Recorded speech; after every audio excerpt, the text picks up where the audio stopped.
What's going on, ladies and gentlemen, saints and inks, and welcome to Lactic Acid. I am your host, Dominique Smith. Today, I have an official baller, shot caller, runs the 800 faster than a majority of the human race, and she is just getting started in excellence in this crazy spooky season. This has been recorded on Halloween. We have some in common. We don't have candy to hand out to anybody, but there's a lot of good information coming from this episode. She is none other than the legend, the pride of New Jersey, moving down to hot Atlanta, Miss Olivia Baker. Olivia, I appreciate you joining the show. How you doing? I'm doing great. Thank you for having me. That was a, a wonderful introduction, probably one of the best ones I've had on a podcast. So thank you. I appreciate it. As the official reporter of, well, unofficial reporter of Flavortown, USA, where the Mayor Guy Fieri is the reigning legend MVP, all thriller, no filler. That's what we do on this show. So, like I said, this is being recorded on Halloween, but the best time of the year, obviously, is the holiday season. Debate your mama on that one. Don't care what anybody else thinks. And if anybody has listened to this show, knows that I'm one of those really extra people that gets it cracking, when the holidays start, specifically on the first day of fall. I live here in Florida, so we need some hope to look forward to. That cooler days are ahead, even though it's a myth. So let's just say, Hallmark and Lifetime got with Food Network and say, this Olivia Baker, man, we need to invest in her because her stock is hotter than some fish grease at an ATL ludicrous party. That's how Yes. that's how insanely talented and insanely awesome she is. And in this holiday season, what better way to spread holiday cheer? Not only just singing loud for all to hear, but doing it big and showing Olivia how awesome she is. So we're going to do a custom holiday promotion centered around her. What we're going to do is we're going to give her the option. Food Network says this is a great idea. She has to do two things. She needs to give us the one food that she wants off of the Thanksgiving plate that she feels is overrated, and we will ostracize it and get rid of it as a societal thing. It'll be a state of emergency. We just got to get rid of it. Plus, she has to pick a burger or a pizza that she wants custom made in her name. And then Hallmark says, you know what? We're going to get Lifetime in here as well. We have Countdown to Christmas rocking and rolling. She has to tell us which network she would like a Christmas movie made about her on, Hallmark or Lifetime. And she has to name the entire promotion. So, what is the food you're getting rid of, the pizza or burger that you want customized in your name, and the movie that is made about you on which network, and what's it going to be called? Ooh, okay. Well then, first let me start here. I, like you, am a very, very much a holiday season person. A lot of people will say that like Christmas music season and all of that starts right after Thanksgiving, but I'm very much like a November 1st Thanksgiving, like Christmas music type of person. I will Okay, go down on this hill. preach. Come Um, on now. yes, Christmas Uh, music season starts November 1st. It will be blasting from my apartment. That being said, as we begin to transition to the holiday season, the food I'm taking off of the Thanksgiving plate is stuffing. I think it's really overrated. A good turkey can carry itself. It does not need the stuffing with it, ooh, in my opinion. ooh, okay, okay. I know I'm We gonna anger a lot of stuffing fans with that one. Well, we're going to get into a deep-seated conversation about that in a second, but I want to know the next part. The pizza, is it a pizza or a burger? It's a burger for Okay. sure. But I'm not going where you think I'm going with this. I'm a pretty plain burger person, so the customization for my burger is all in the meat. Okay, Um, I like it's that. in the meat and maybe a little bit in the bread. Okay, So what we my rolling with? custom burger, it's got to have a toasted brioche bun, Mm, um, one slice of sharp cheddar cheese, Okay. and the meat. I need the meat to be a combination of bison and beef. Okay. I've And never if had we can bison, do but it, if okay. it's not too bougie, I'm going to request Wagyu beef too while we're at it. That's I listen, all thriller, no filler. We do high quality prime Wagyu beef. So I'm not mad at it. Shout out to BurgerFi because they use Wagyu beef in their burgers and those things will slap you like you owe somebody some money. So I'm the bison, I've never had bison, but I've heard it's a richer, more gamier meat. So listen, I'm not mad at it. It's your burger, and hey, that's what it is. All right, last part of the question. Last part of the promotion. The movie. Lifetime, Hallmark, what's it called? Hmm. I think I'm going to have to go Hallmark. I feel like Okay. Hallmark has the tradition of holiday movies behind it. Um, Sometimes Lifetime movies can be a little bit crazy. Like when I think of Lifetime, I think of some of the crazier like murder mystery stories, and Hallmark gives me a more like warm, family fun, rom com Christmas movie type of feel. Yes. And I think if we were to depict my life to this point, it would be more on the side of family friendly rom com than crazy murder mystery. Hallmark will, I mean, Lifetime will have a Christmas movie, Rudolph the Red-Nosed Reindeer, like Rudolph got shot by another reindeer or something like that. And Santa Claus is the main culprit. So I get that. I get that. What are we calling it? Ooh, what are we calling it? That is a great question. I think that my Christmas movie would be called, hmm, maybe like Adventure Time with Olivia. See, I was thinking Baker's Dozen. Oh, yeah. Wait, I have a wonderful last name for a pun. Yes, Baker's Dozen. That's great. I'm So many good Baker puns we could go to for that. Actually, I'm gonna have to circle back to that specific one because I would love to know how you want to structure your Hallmark Christmas movie. So we have to go back to that, but I cannot let that stuffing thing go. See, now if we're talking about stuffing, now I'm from the South, and so I know you're from New Jersey, so I'm not sure.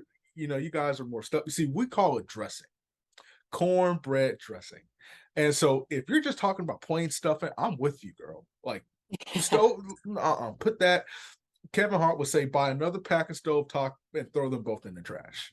So that is, I get that. But see, we use the stovetop stuffing mix and you put it in the dressing and stuff just for extra seasoning. So I think you're gonna ruffle some feathers with that take. What's the most um underrated Thanksgiving food? most underrated Thanksgiving food. Underrated. I'd have to go with hmm most underrated Thanksgiving food. There are a few on there, but I think I actually have to go with the turkey itself. I know Thanksgiving is known for it. The turkey is like the picture that everyone puts up for Thanksgiving.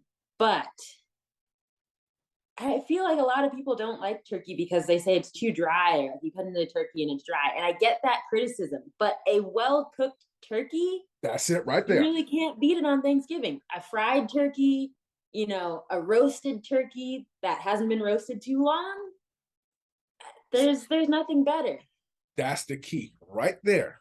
Everybody who hates turkey has eaten a dry turkey that tastes like sandpaper. Now, and there's some foods that if you eat it dry, it will make you not want to eat meat again. Like I think that's why so many people go vegan for Thanksgiving because like their food has been just drier than the Sahara Desert. And I understand that because I've had a dry turkey, but a good turkey, listen, it's a game changer. It's a game changer. I've actually never had a fried turkey before. Really?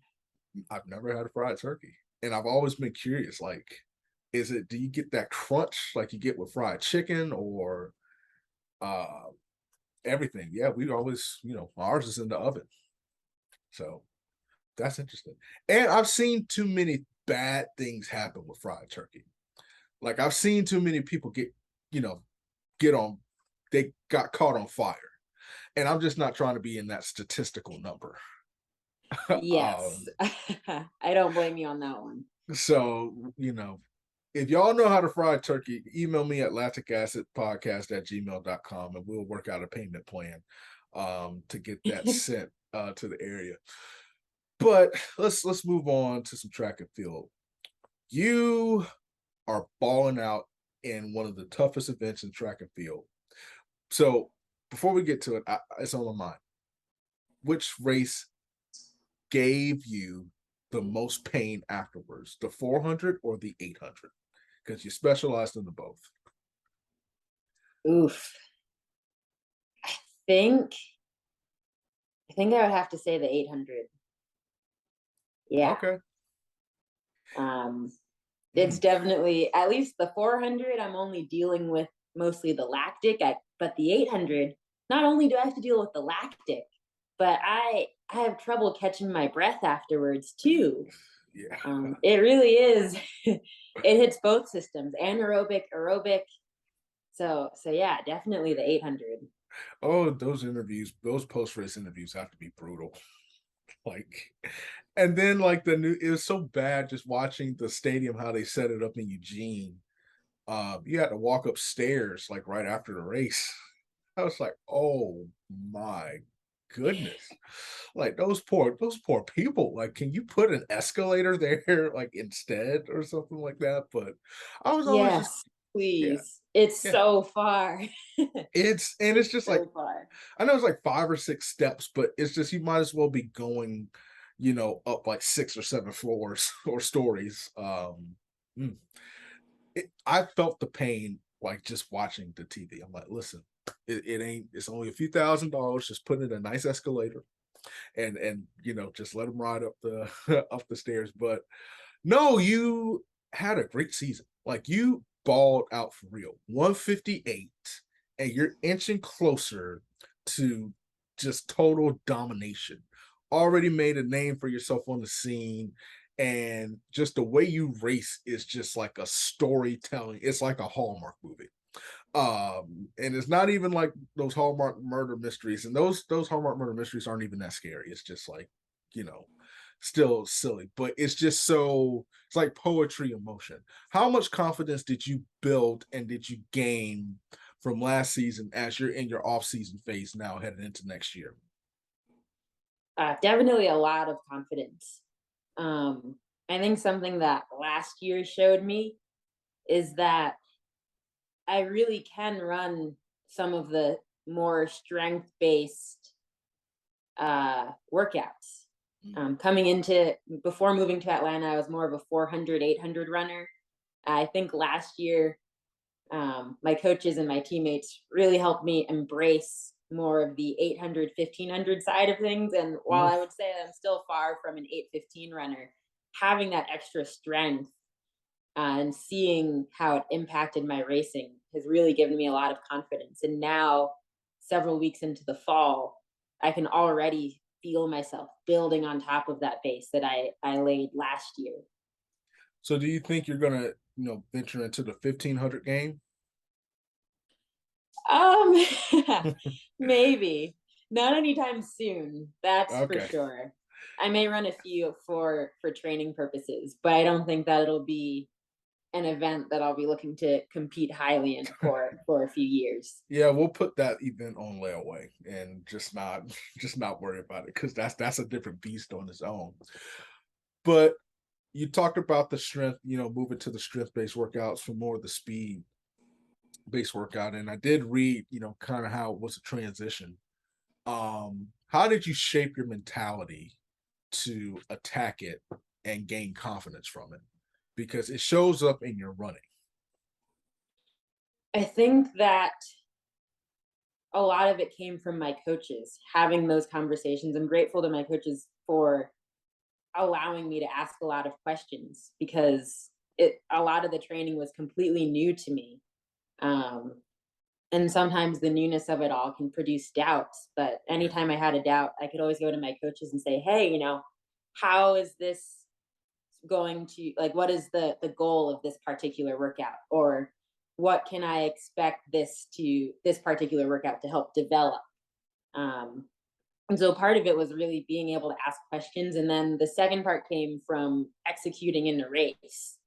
I remember, I think the first time that I really, really trusted the strength in me um, came outdoor season at the New York City Trials of Miles meet. It was my first ever sub two.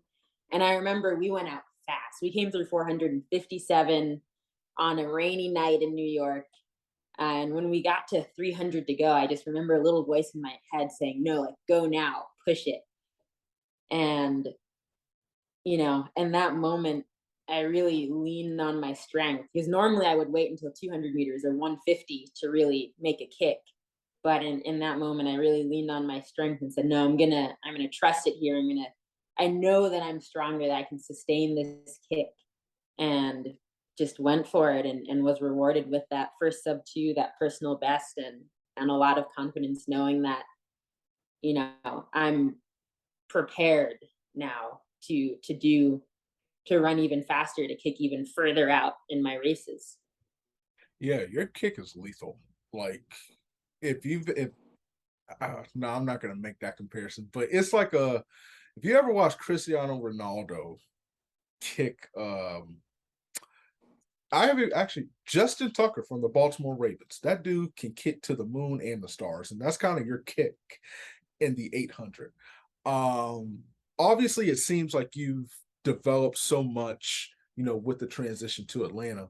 How has it been like training, obviously with the coaches, not just with the coaches, but you guys have some all stars, in your training group. What's it been like training with them, and how has the atmosphere helped you thrive into where you are right now? Oh, it's been awesome. We have a great culture here. I love training alongside Allie and Sadie and Yolanda, Gemma, Rachel. Um, and then this year we got two more women joined our team, Presley and Hannah. And it's a lot of fun. Um, Allie and I had a really fun kind of rivalry throughout the summer this year. We both ran. We were fourth, or Allie was fourth. I was fifth at USA's, and we both ran. I think our final times at the end of the season were within like 5 hundredths of a second of each other. Mhm, mhm. Um, and so it was cool to have a be have teammates who are on the same level, who are doing great things as well, and we really just bring out the best in each other. At practice, pushing each other, working on each other's weaknesses. Allie is a lot more strength based than I am, so on the longer distance days, she really pulls me along, and I feel like I have the opportunity to return the favor when we do more speed based work. And I think it just elevates all of us. The thing about our team culture that I think really um, elevates this team is that everyone has something to contribute. Every single person on in this group has a strength and a weakness that they contribute in a way where they pull each other, where we pull each other, where we all have an opportunity to shine and to pull the group, and then also have an opportunity to benefit from the strengths of others in the group. So I think that we work really well together in that aspect. Track and field is such an individually centered sport, so to actually have like a collective team atmosphere, I don't know, you can just see, how it pays off and how it is paying off. One thing I'm curious of is two things. Heard in another interview with Allie Feller, shout out to Allie of Allie on the Run, that your go-to is a chocolate milkshake. And so I need to know. I, I here's why I'm asking. I've never had like a good chocolate milkshake. I've had chocolate milkshakes before, but they've all tasted like Crayola crayons, like the brown crayon. And so I need to know, where is the go-to for you? Actually, I take that back. Shout out to nah, that was bad there too. So go ahead. Where's the go-to? The go-to is, I don't know if you've heard of Thomas Sweet. Probably not if you haven't spent a good amount of time in the Northeast. But they have two locations in New Jersey, one by the Rutgers campus, one by the Princeton campus. And they make the thickest chocolate milkshakes, like super thick chocolate milkshakes. And for me, Oh something that man. really makes a dessert is a good whipped cream on top. Not just any whipped cream. We're not talking like just ready whip out of the can. What makes this whipped cream special is that they have a whole whipped cream machine. It's Okay. like I looked it up once, it's like a several $1,000 machine just for making and putting whipped cream on top of ice cream. And it just matches the whole vibe. You get a thick, super thick milkshake, extra creamy, thick whipped cream on top. The best chocolate milkshake I've ever had. Shout out to Thomas Sweets. So here's the thing about a good milkshake that I can tell you, because we have a, well, they're closed unfortunately now, but there's a place down here, or was a place called Fuddruckers. Um, Fuddruckers, the burgers were amazing and all that stuff, but a good shake will have you call an Uber because you can't drive home. That goes along with that. And I used to get like a vanilla. I'm basic, so I'll do a good vanilla shake and I'll do a strawberry milkshake. But man, and they had their own. It's like one of those old school diners, which is what it sounds like where you get your milkshakes from. You made an incredible point about the whipped cream, because that is such an underappreciated aspect of milkshakes. Because a whipped cream, this is just my opinion, it has to have a little flavor to it. It can't be, Yes. and nobody seems, because I'll have a milkshake, they'll put the whipped cream, but the whipped cream is bland, or it almost has like a bitter aftertaste because they're trying not to make it sweet, and it ruins it. It infects it's like the sinus infection of a milkshake, like bad whipped cream. 100%. Oh, It's absolutely. I'm 100% in agreement with you on whipped cream. Good whipped cream can really make or break your dessert. So it matters for sure. like, I grew up eating Cool Whip. And so, there was, well, I couldn't tell because you make the little strawberry parfaits and everything like that. But I've had, oh, where was it? I forgot the name of the place, but it was a little sweet. It's not like it doesn't it's enough sweetness that it enhances the flavor, but it does not take away from the milkshake. So yeah, I got to check out Thomas Sweets because I'm a big whipped cream. I'm a sucker for good whipped cream. Um, so yes, that's encouraging to hear that there's a place in the United States that's doing it big. What's the best chain milkshake you've had? Best chain milkshake I've had. Yes, I don't know if this counts as a chain or if it's just all across like Georgia area, but have you heard of Farm Burger? Farm Burger. I have not. Okay. Their milkshakes are so good. They do their milkshakes with soft ice cream. And again, the whipped cream, handmade in house. And it Mm. is, I mean, again, a good whipped cream can make or break your dessert. And in this case, it really makes, that's what, in my opinion, puts Farm Burger above like a steak and shake or um, some of the other shakes you might get from chain restaurants. So that they put that little extra effort into their whipped cream and it just puts it over the top. If you had to give Steak and Shake a grade, what would you give them when it comes to the milkshakes? Hmm. You know, Mm. I actually don't know. I quoted Steak and Shake, but I I actually have not ever had a Steak and Shake milkshake. Really? Um, yeah, food allergies unfortunately hold me back from a lot of chains because of the risk of cross contamination. Right. Um, but Back back in the day, I would give them a solid B plus. I don't know what happened, but that plus just hit a minus. Like I don't Really? I don't know what happened. And there's a few restaurants. I'm not gonna call them out because if one day I might want them to sponsor the show. And so I'm not, about to put them on blast. Shout out Steak Shake, still love you, but you know, I don't know. It was like a 4-year period. And they went from like smooth sailing to a la carte. And when they did that, just the quality, like it's a little soggy. There's no texture.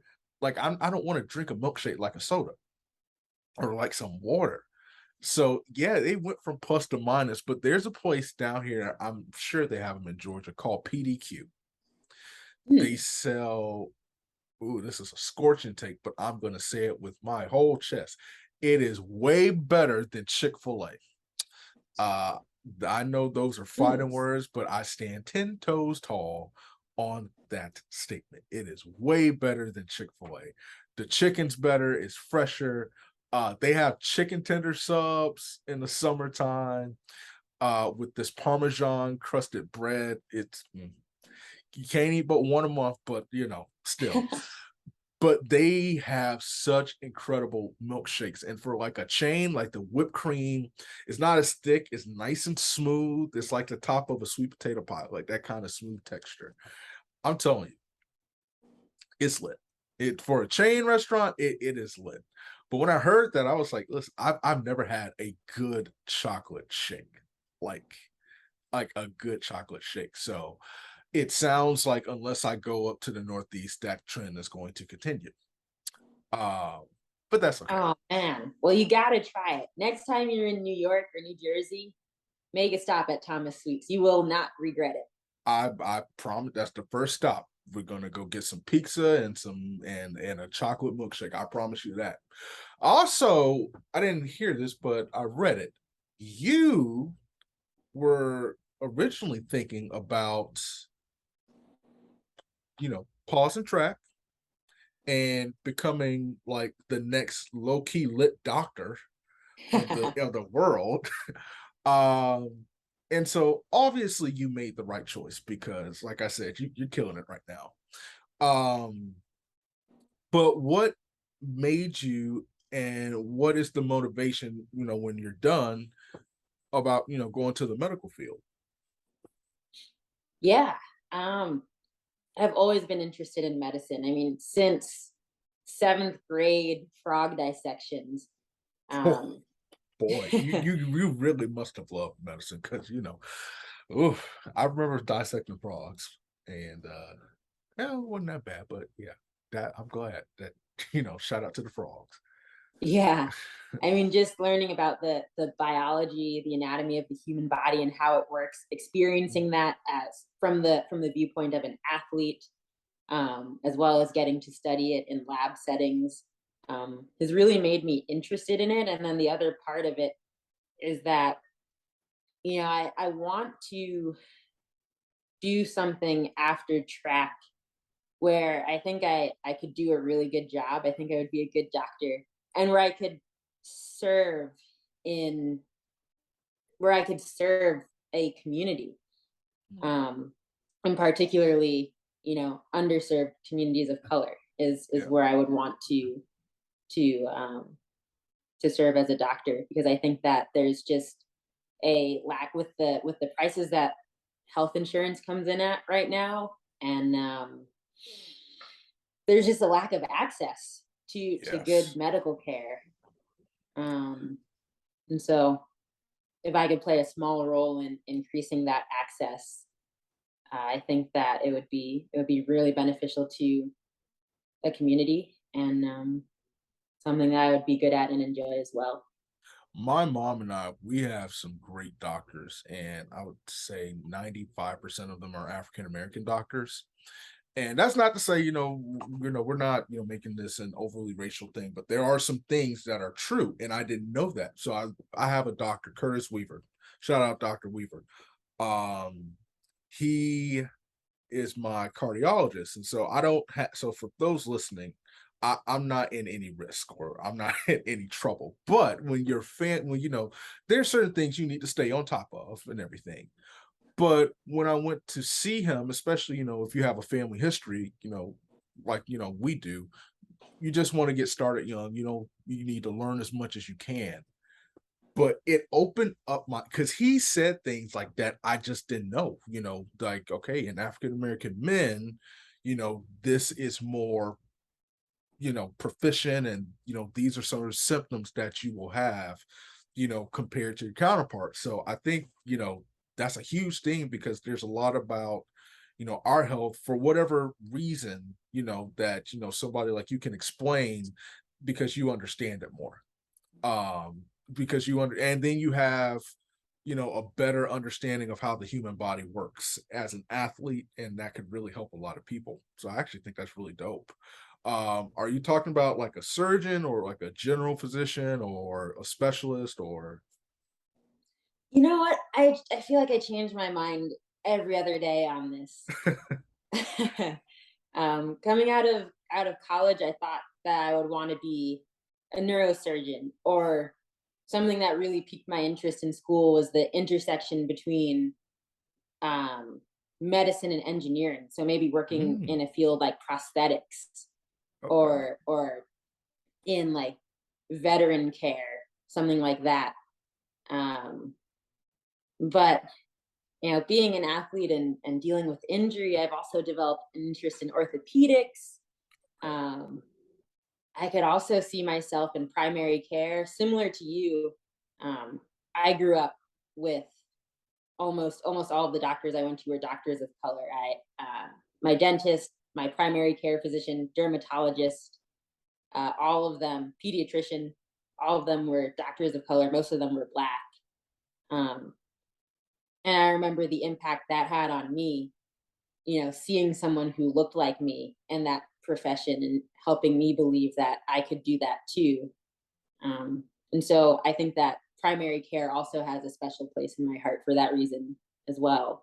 Wanting to be visible in the community and inspire, younger kids coming up to know that they can also become a doctor. Have you considered being like, I don't think there's anybody in the world that's like this, but you would be like the handyman of like the medical field. Like, you can, I don't know, you just have like this big medical center that has all these avenues. It's like, okay, I have a sinus infection. Okay. Well, she can see you on Tuesday for this. It's like, okay, well, I need, physical therapy, or I need my leg examined. And then you can kind of see, someone for that. Just like maybe making like your own. That would be dope. Like the Walmart, I don't say like the Walmart, but like a store that sells everything Yeah, I think that almost. would be really cool, to have a practice and kind of expand. Maybe I wouldn't do everything, but to have a private practice that offered all of those things kind of in house, where you see your general physician, and then I could say, hey, you know, I what you need is physical therapy. So on the second floor of this building, you can go and see the physical therapist, or on the right around the corner, you can go and see a cardiologist.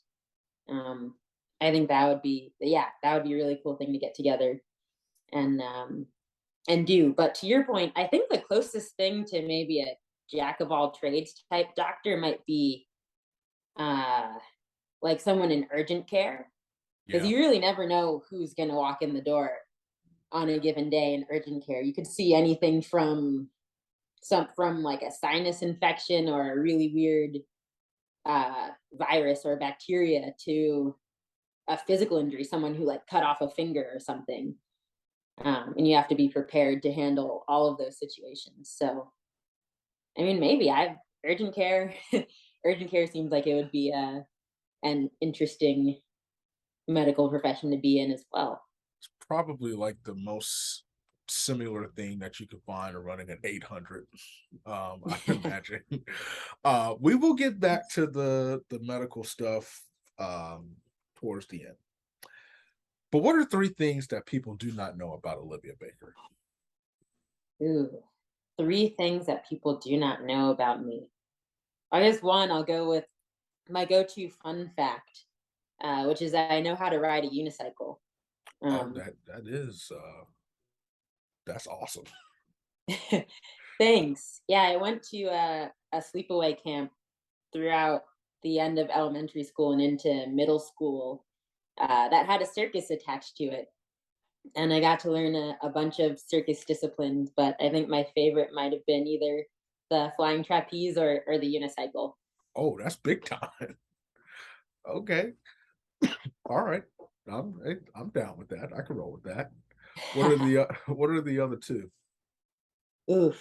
The other two, let's see, that people don't really know about me. Oh, that maybe one would be that I'm a huge Formula One racing fan. Um, Team Mercedes for the win. Lewis Okay. Hamilton is my favorite driver. Just last weekend, actually, I was in Austin with my dad to watch the Formula One Grand Prix out there for my first Formula One race. But super huge Formula One racing fan. Love the sport. Okay. You are in good company when it comes to track and field, athletes who love Formula One, obviously the most notable being Michael Norman. So hey, I'm with that. I'm a big Lewis Hamilton fan, so I'm with it. I'm with it. All right, give me one more thing.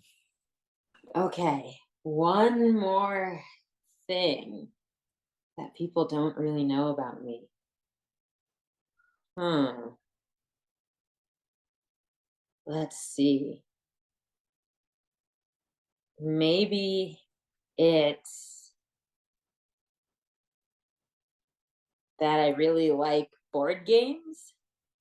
Okay. Um, I don't know, unless you've spent extended time hanging out with me, you might not know that I love board games. Just about any board game.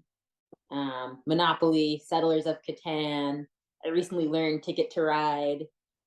Uh, That's serious stuff right I'm there. almost always down for a board game party. Listen, don't make me. Where's my Connect Four board? I got it. It's literally sitting right next to me. I have. Let me see. I got Connect Four. We got this bad boy. So I'm with you there. I got Jenga back here too. So get it on and popping. What's your go-to? Like, what's your favorite? And are you like Favorite? really competitive? Yes. Oh yeah, it's Settlers of Catan. Okay. I don't think I know that one. It so explain that to me. Let me look So it you have a board, and the board is different each time. up. Okay. You have 3 to 4 players for a regular game. You can get the expansion pack, which can go up to 6, Okay. but 3 to 4 players, and you place what are called settlements in the corners of the board to collect resources. Every turn, Okay. someone rolls the dice. When they roll the dice, you get to collect resources based on the number that is rolled. Um, and the goal is to create create your own empire on the board to the exclusion of everyone else. Mm, So for each settlement you build, which you can then upgrade to a city, you get a victory point. Um, and the goal is to get to 10 victory points before your opponents. And in order to do that, you have to get to certain resources the quickest. Building roads and expanding your reach. Um, you can make trades with other players. There are a lot of interesting nuances to the game, but that's the gist of it. And okay. it's a lot of fun in the same way that a game like kind of Monopoly or Uno requires you to kind of step on the toes of your fellow opponents. It Let can me tell get really heated. let me tell you something about Uno. Uno will end some relationships. Oh yes. Uno will make you fight somebody. I don't listen. If you keep getting draw fours, then maybe it's time to take a sip of water and go do something else. Uno, I've had some heated Uno um games. I'm a Connect Four brother myself. Um, I never was that good at Monopoly, but there was a game called Life. Uh, Yes. that I'm just saying that was my growing up. That was my game. That was my game. It's so crazy. Like I'm 28, and you say you love board games, and that gets me excited. But I feel like in this era of phones, like this younger generation, like that's younger than us, will never know the love of sitting down for like 2 to 3 to 4 hours and just going at it with board games and card games, and like all the fun stuff that we would do. Like it's actually kind of sad. It Like is. like they will never know. Now, granted, maybe they should know like how intense Uno can get. There's some games but just like Connect Four and gosh, like even like your basic board games like checkers or chess or um the fun games we used to play in school. Like I was thinking about it the other day, like Heads Up, 7 Up, certain games like that, Battleship. Um, Yeah. gosh, those are like good times. Those were good memories. Um, but that does sound like a game that I would lose, the one that you just described. I'm just not even, I listened to you explain. It's like, no, I don't have a snowball's chance in Hades of being competitive in that game environment. Interestingly enough, so you've lived in New Jersey. Mhm. That's where you were born and raised. Then you went over to Palo Alto, and the greatness of Stanford University. I just have to say this. I have to read more on it. So I was going to say free the tree because I just saw that the tree got suspended for the rest of the year, uh, No. the calendar Really? year, because they put up a sign that says Stanford hates fun at Yes, I've at the been football reading up game. on that. And it didn't seem, I have to finish reading the article or just read it over because I forgot certain parts now.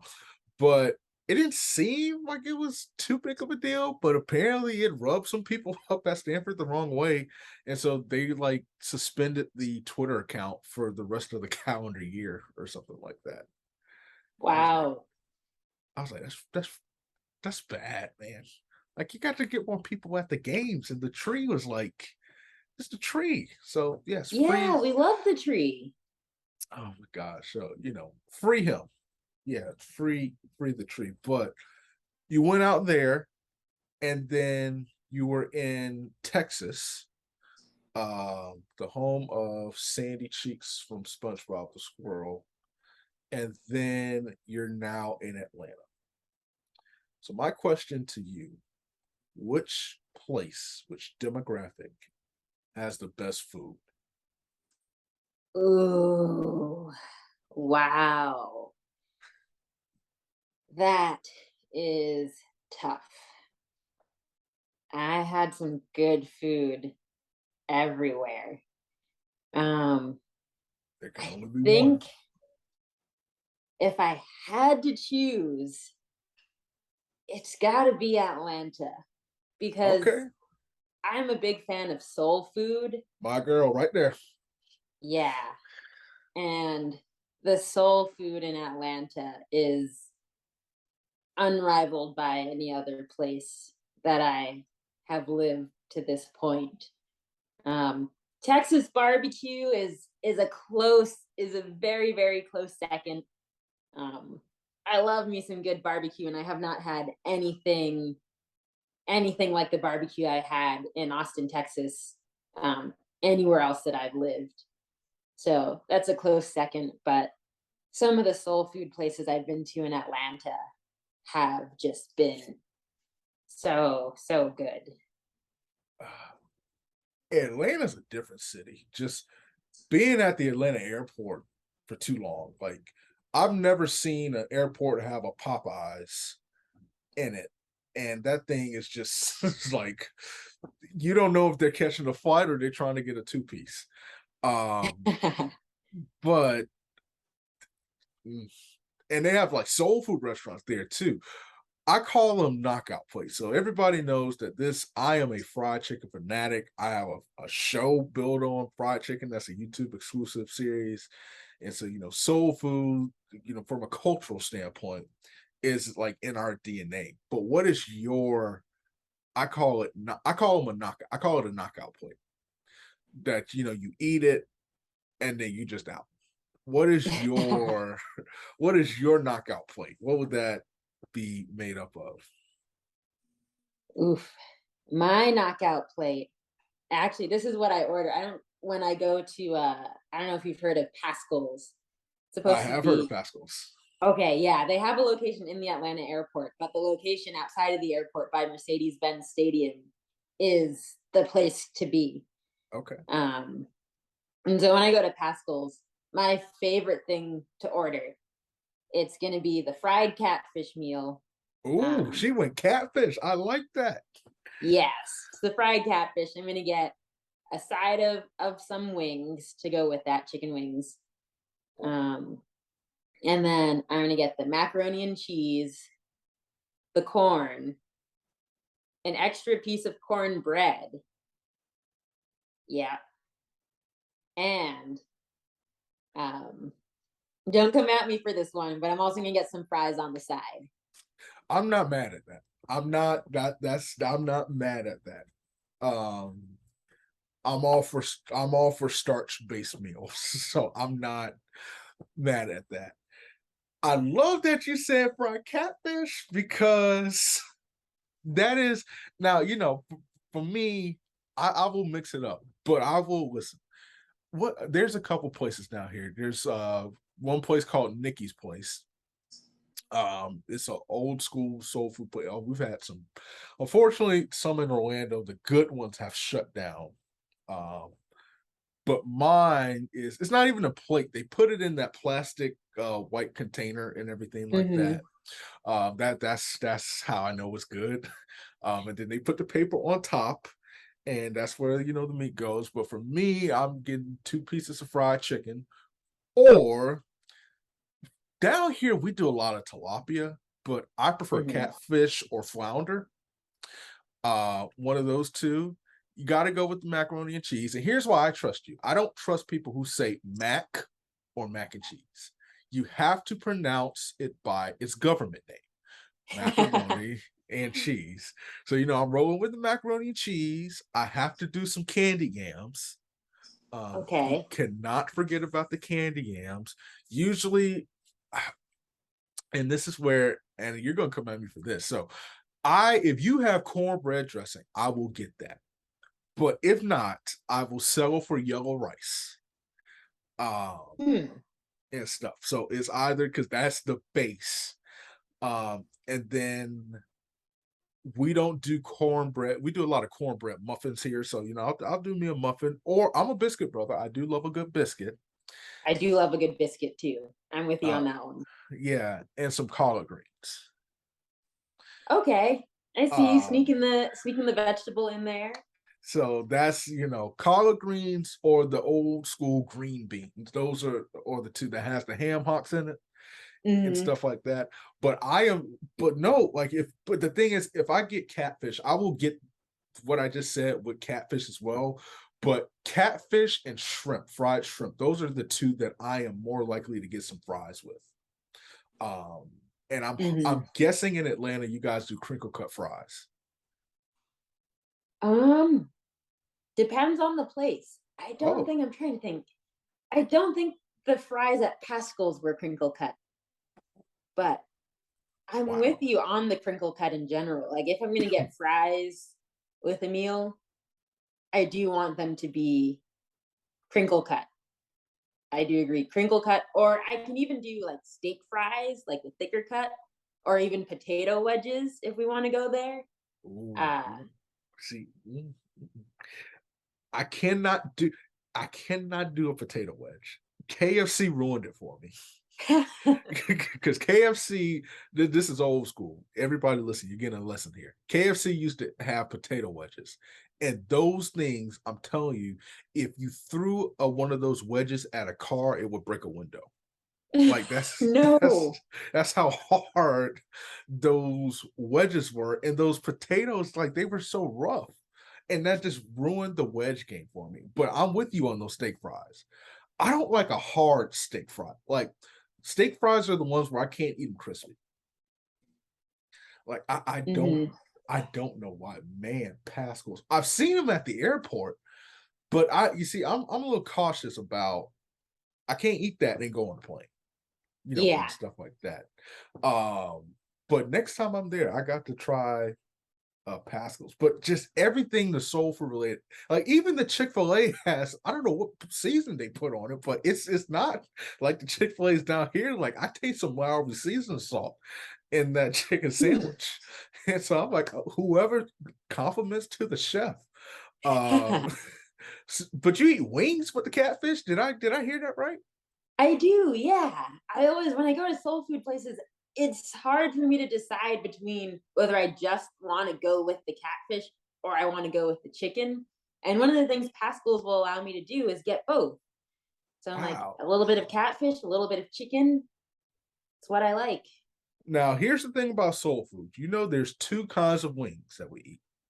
The whole wings and then the drumettes, the hot wings. So are you a whole wing or a drumette? Oh, I'm a whole wing person Oh, for my sure. mom, my mom is just loving this episode right now because those three whole wings. See, I thought you were talking about the hot wings.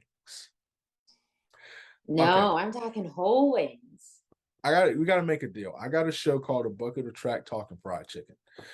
It's a YouTube exclusive episode. If I get P&D and you get Pascal's, can you come back on and then we can like dissect it even more? I would be happy to.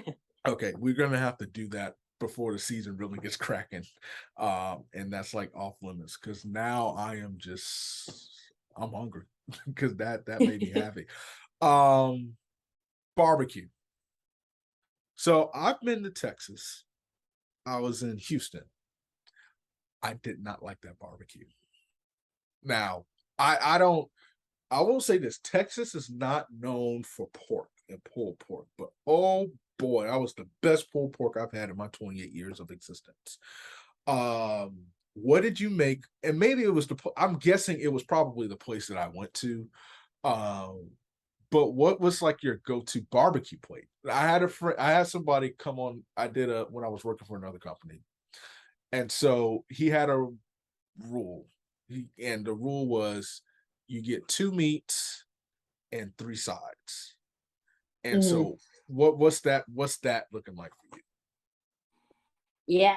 So to answer your first question, go-to place is Salt Lick Salt lick, okay. in Austin. I don't know if they have a location in Houston or in any other city in Texas. I think that they just have a couple locations in Austin, and then there's a location at the Austin airport too. But Salt Lick for Salt sure. salt lick. Okay. Great, great barbecue. Okay. Um, and then I am in agreement with your friend. I almost always go two meats, three sides. Uh, and my two meats are definitely always got to do brisket. And my second meat is likely the like pork ribs. Um, Okay. Some I'm ribs, not yes. sure. Yeah, ribs. I'm gonna agree. It's Yeah. definitely pork. I'll say that it's pork. But the question is, am I going to go with the ribs or the pulled pork? Um, Ooh. Oh Lord. That's tough. mhm. Oh man. See, ribs are tricky. I'm sure you had the same rule. You can't eat everybody's ribs and potato salad. Right. So that's tough. Okay.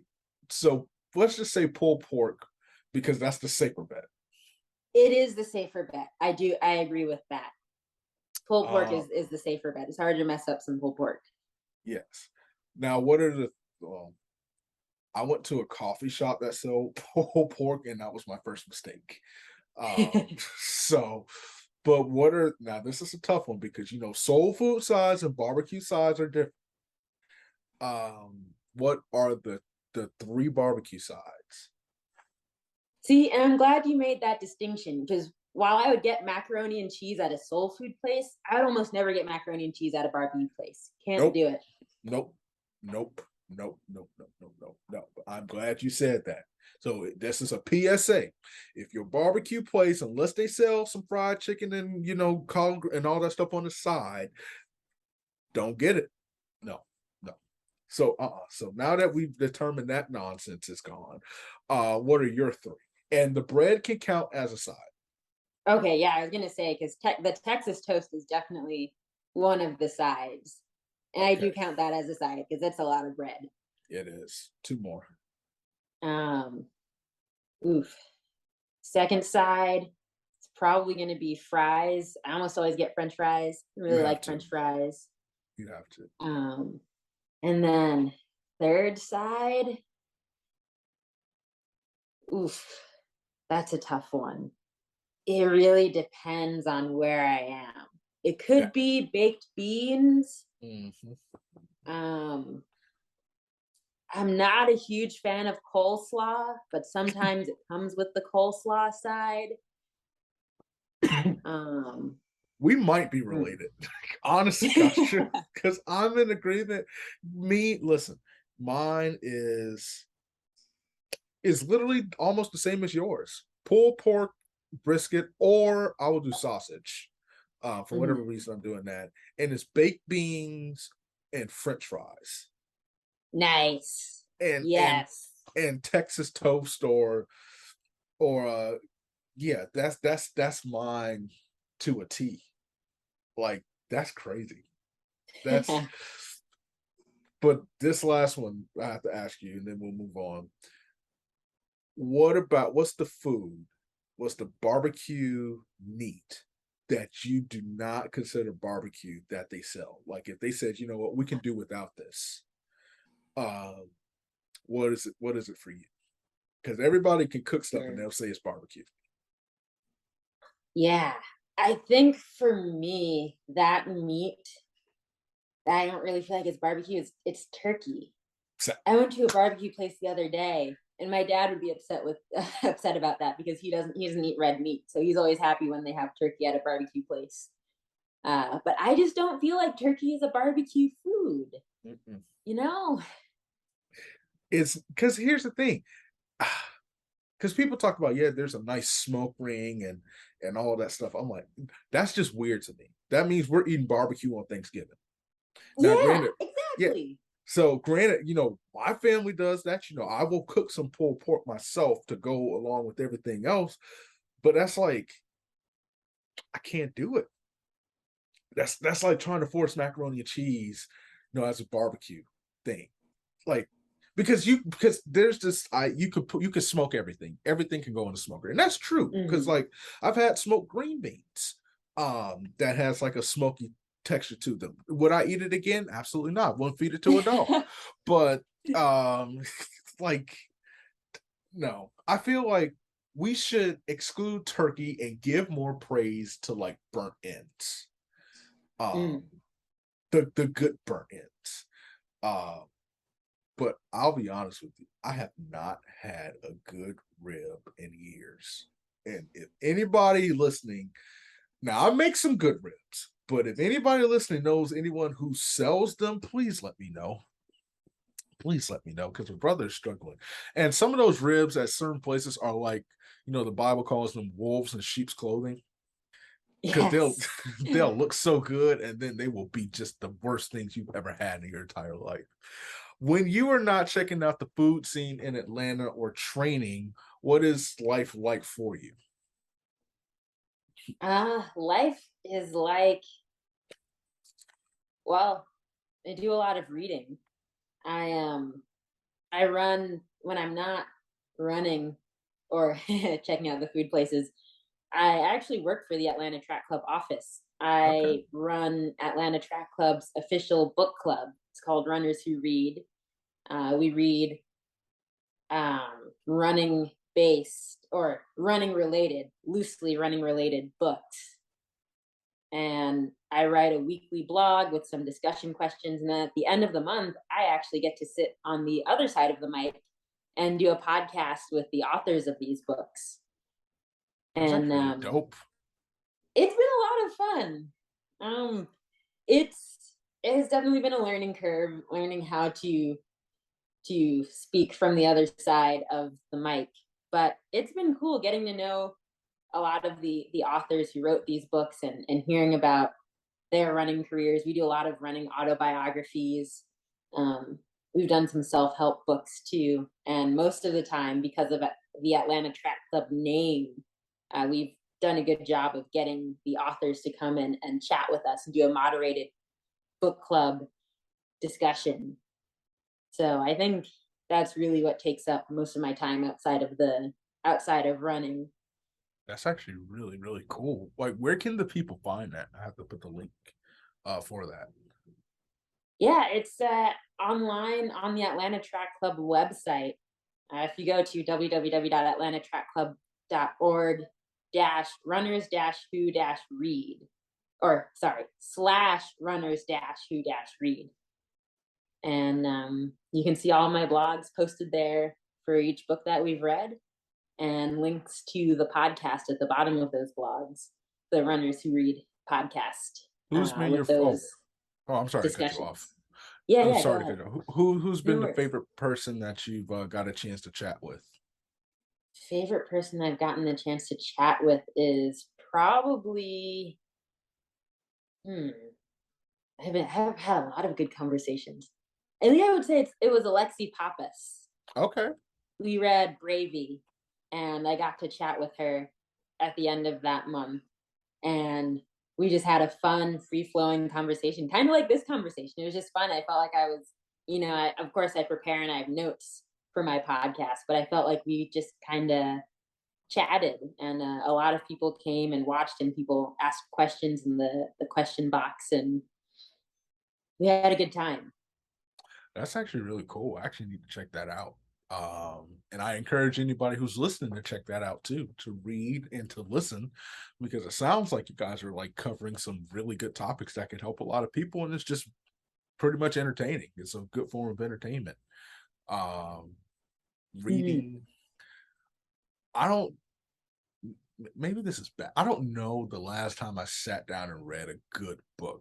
And I think obviously the element of time has something to do with that. But there's something I read a couple years ago, and it was weird. I used to check, I bought this book, and then I used to go to our local library and rent out a study room and read. It was, I think it was Carly Lloyd's autobiography, or whatever the case might be. Um, and so there's something like special about reading books and having a discussion with athletes. And so that actually sounds really, really cool. Yeah, something I got to check out. Let's switch gears before we hit our last topic. How has your faith inspired you, helped you, and kind of shape your goals, not just for what you want to do on the track, but obviously we talk about how you want to do things in the medical field once it's over. How has it kind of guided you and helped you and given you perspective about that and just everything that you have going on? That is a great question.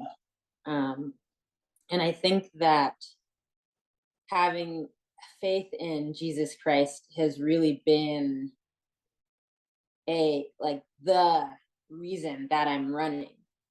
Like I run not for my own glory, and it's the same with my desire for medicine. It's not for my own glory, but for his glory and his glory alone.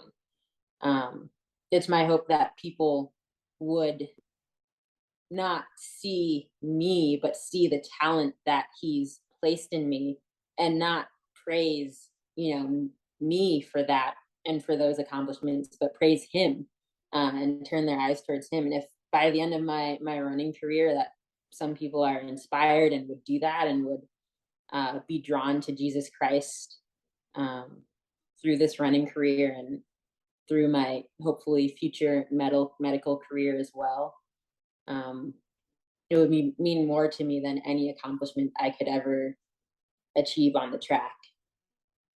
So should we start calling you Pastor Olivia, or Pastor Baker, or Bishop Baker, or I know they do apostles now, Apostle Baker, who's actually who's actually Hey, if it would turn more eyes to Jesus, I'm not against it.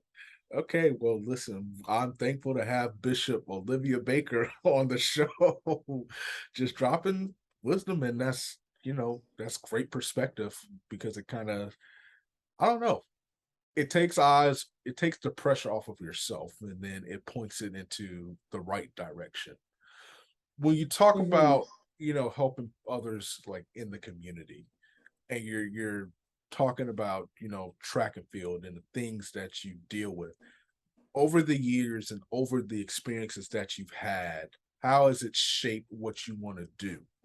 We obviously talked about helping, people in, underprivileged communities, and obviously helping people of color.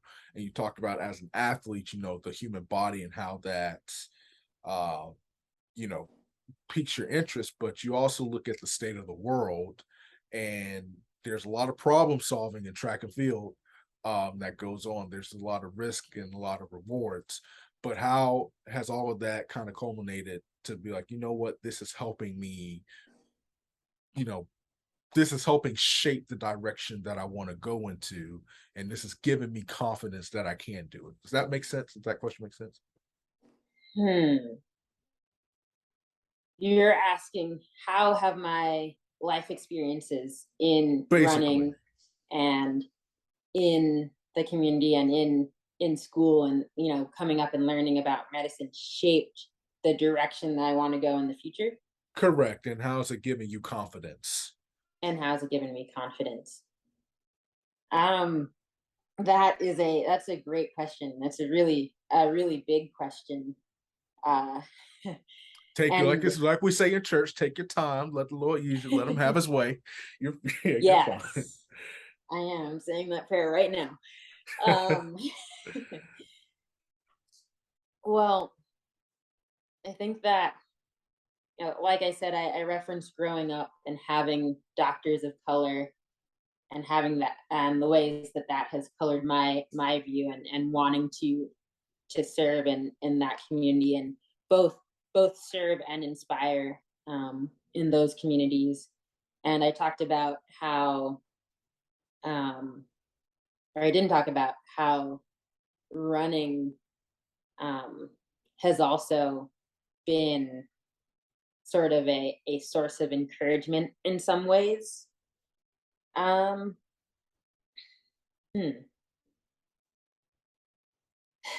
well, with where I want to go, honestly, well, maybe I'll start with the confidence piece. The confidence comes from God. Hmm. With both running and medicine, it's something that He's put on my heart from a young age. From, like I said, that seventh grade frog dissection that was so monumental in developing my interest in biology, and then the future experiences I've had with the field of medicine since then. And then similarly, a desire has been in me for a long time to go to the Olympics and to test the limits of what this body that He's put me in is capable of doing, um, and to give thanks and encourage and inspire along the way. And so the confidence piece of things comes from constant prayer, constant, seeking to know that this is in fact the path that the Lord has put me on and has asked me to walk, and looking towards the future.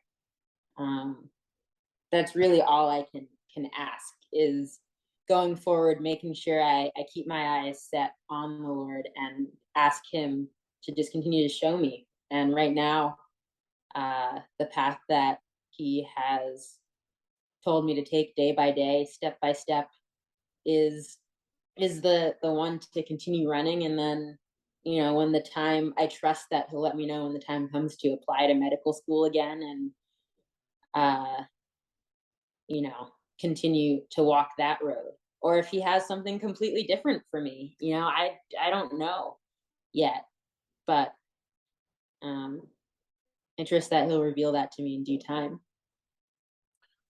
Is there a verse that you kind of lean on, that encourages you, that puts things in perspective for you?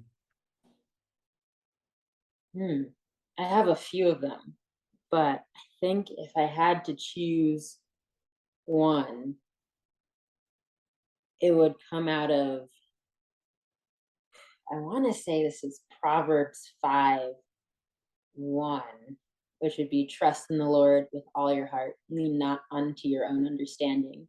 All your ways. Acknowledge him. Oh, okay. Well, I didn't mean to say Yes, it for you. exactly. Yeah, no, you know it. Yeah, I know it. I don't think it's. I think it's in three. Is it three? Oh man, I know Three. it's it might be three. You know, I'm gonna look this up right now. I want to say you look it up. It's three. I think it's Proverbs 3 verses 5. It might be three. I might. You're right. I might have it backwards. It is. Did I get it? It is Proverbs 3:5. Won't he do it? You're right. Yes, he will. Somebody, I know the Lord will make a way somehow. All right, okay. That's So, right. So yeah, uh, Proverbs 3:5.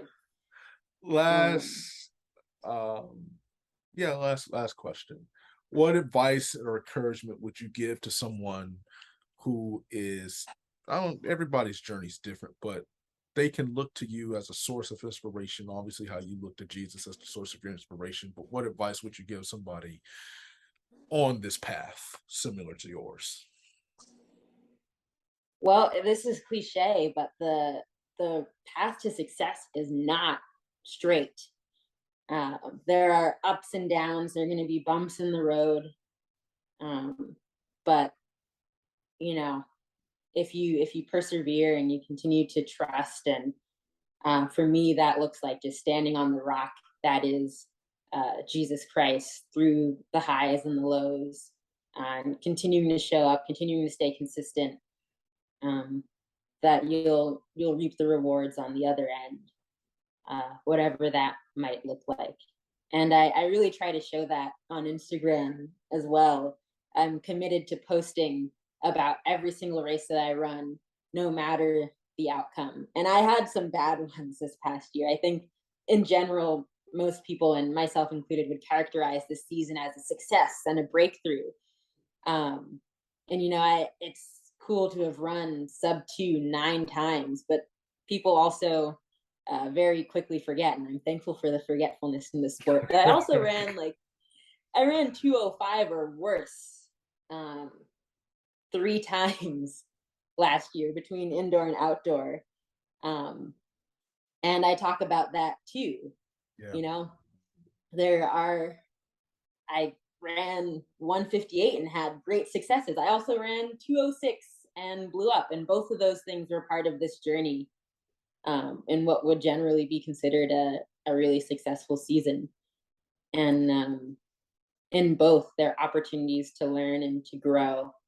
And I don't know why my path this year happened to have those bad, complete blow up races. But what I do know is that they were a part of my journey. And um, in some ways, I feel like I couldn't have had the success that I had later in the season without those really low, um, bad races that I had as well. It's like you never learn or it's like you can't appreciate the mountaintop until you've been in the valley. Um, and then, from a faith standpoint, you can't say he's a lily in the valley until you've been in the valley and you needed to hold on to that. So, amen to that. Like I said, Mhm. um, you can, if you want a Sunday sermon, then go to Bishop Olivia Baker's, go to her page.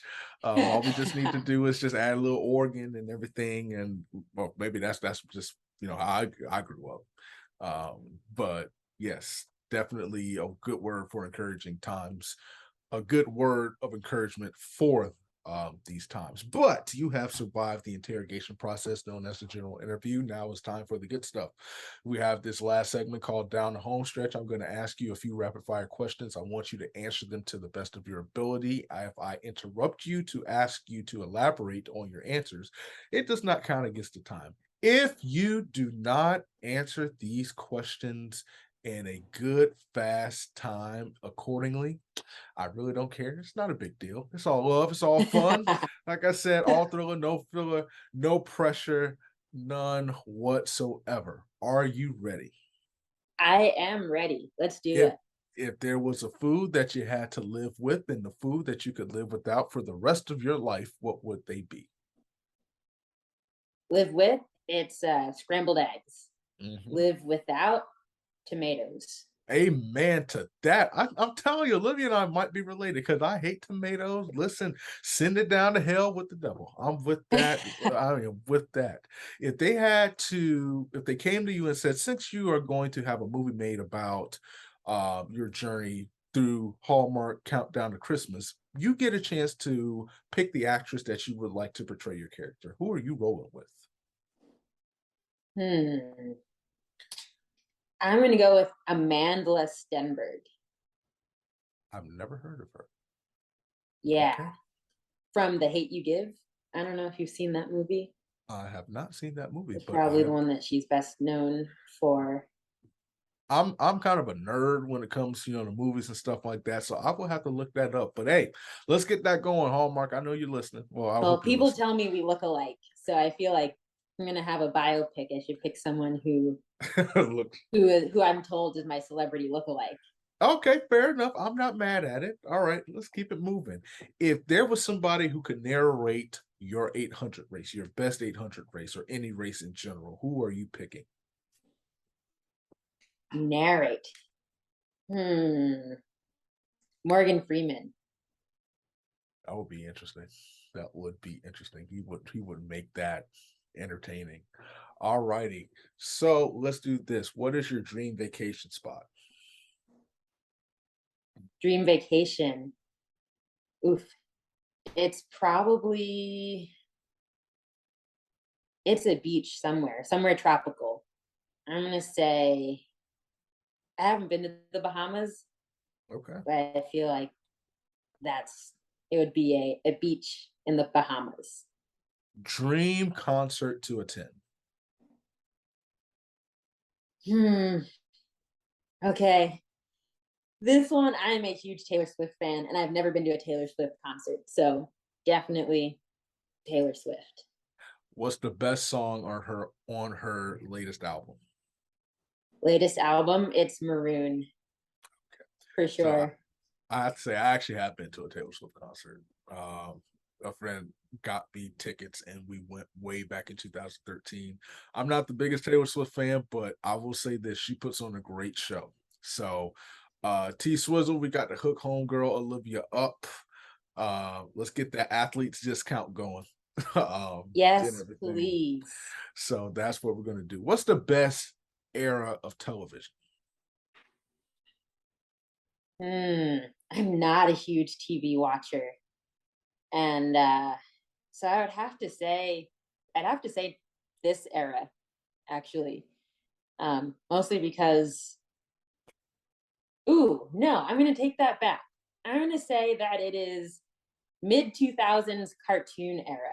Like we're talking SpongeBob. Um, what other cartoons did I watch? Powerpuff Girls might have been a little bit before that time, but still, I still count that as like early to mid 2000s cartoons. Uh, Cat Dog, Kim See, Possible on Disney Channel. I That like era of that. cartoons See, was I'm a 90s brother myself. I'm a 90s and early 2000s. So, yes to Cat Dog. I'm a Rugrats, early versions of yes. SpongeBob, Rocket Power. Those that's 90s cartoons. Keenan and Cal, Mm-hmm. Sister, all that. That's Um, so Raven. yeah, Ravens mid 2000s along with Hannah Montana Mm-hmm. and stuff like that. So I'll put you there. I'll put you. I'm down for it. If let me see. I had this question queued up. Deep dish or New York style pizza?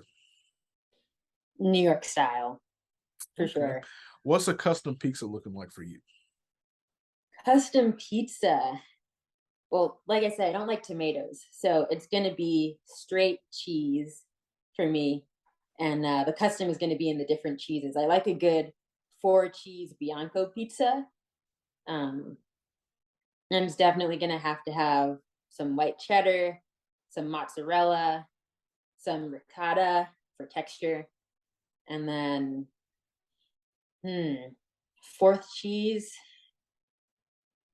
I don't know. Maybe we could just go with three, because those are the I, only three that I can think of offhand that I would I really think want on that I think pizza. some good aged white cheddar or smoked Gouda would give it like a nice, colorful. It would bring out the other cheeses. I could see the smoked Gouda for Yeah. sure. So yeah, that actually sounds pretty good. We got to make that happen. All right, just a couple more questions to ask you. What is your favorite Christmas tradition? It is my family's board game tradition. Oh, okay. Every Christmas, and we didn't do it last year because we actually didn't gather. We didn't really gather because of COVID, but someone in the family would purchase a board game and bring it to Christmas, a new board game that none of us had ever played. Oh, I And like that. yeah, after opening up the gifts, we would spend the rest of the night just sitting around the table playing, me and my cousins playing the board game. That was so fun. Every year we would have a new game, and the rivalries that developed and trash talk that was had are fond memories of mine from Christmas. I love that. I love that. That's amazing. What is three more questions? Favorite Christmas song? Favorite Christmas song is hmm. I gotta name a few. I can't choose Okay, one. give And me it's three. funny Give because me three. okay, I'll give you three because every year, see, I do this every year. I listen, starting November 1st, I listen to my entire Christmas playlist over and over, and I try to decide what is going to be my song this year. Um, Same here, but I start and September 22nd. I start with Boys to Men and the Soul Christmas, and then we work our way up. So to Frank and Dean Martin and Bing, all that. But go ahead. I'm curious about yours. there are so many good ones. Uh, but I think Underneath the Tree by Kelly Clarkson version is a favorite. Definitely makes is at the top of my list every year. Okay. Um, I like almost any version of Joy to the World. I have not heard a version of that song that I didn't like, so that song gets high praise for me for its versatility. Okay. A Christmas song that you really can't mess up. Um, and then, I mean, Mariah Carey's "All I Want for Christmas" See, extra festive version, a classic. that's too Can't go basic. wrong. I see. I've listened to that song so much. I don't even like it that much anymore. I hate that I'm saying that because it's like I can hear it once, and I'm like, all right. Um, but like, I don't know. After a couple times, like when I was younger, I used to play that all the time. I'll be honest. To me, Christmas does not start until I hear Dennis Edwards of the Temptations say "In My Mind" when he does a Silent Night. That's when, and that happens September 22nd at 8 p.m. The Every Temptations year. every year, first day of fall, got to get it going. So yes, that is when Dennis Edwards, when Uncle Dennis, says that it's just time. It's time. Get your life right. Get your life right. Um, I said two more questions, but this will be the last question. Why does kindness matter to you? Why does kindness matter to me? Hmm? I mean, I think that kindness matters because it breeds hope. In the times that we're in, it can be really easy to give up on humanity, to see the darkness in the world, and to believe that we're just doomed as a human race. But I think that kindness is a source of hope. It reminds us that there is hope for this world. There is hope for humanity, and that you know for me, it turns my eyes back to the heart of Jesus Christ, and just knowing that that there's so much more to come. But for now, those glimpses of kindness give me and give us that hope, and so that's why it matters. Well, My light just went off, which means you have won and completed down the home stretch. You've reached the proverbial gold medal stand. So you are one of our gold medalists. So congratulations on winning your first gold medal. Uh, where can the people find you? Where can they support your journey? Uh, Shameless plugs. You can find me on Instagram at obaker64, also on Twitter at obaker64. Um, and then on uh, the Atlanta Track Club page that I cited earlier, or if you just Google Runners Who Read Book Club, you can find my blogs. I post weekly about the books that we read and the accompanying podcast with them on the Atlanta Track Club page. Olivia, I appreciate you taking time out of your busy schedule to chat with us, to drop some great information and offer some kind words, tidings of comfort and joy on this holiday season. I want to thank our partners, Track Barn. Go on trackbarn.com. And if you type in Lactic 10, all caps, I'm sorry, Lactic Acid 10, all caps, no spaces, you'll get 10% off your order. Again, we'll see you next time.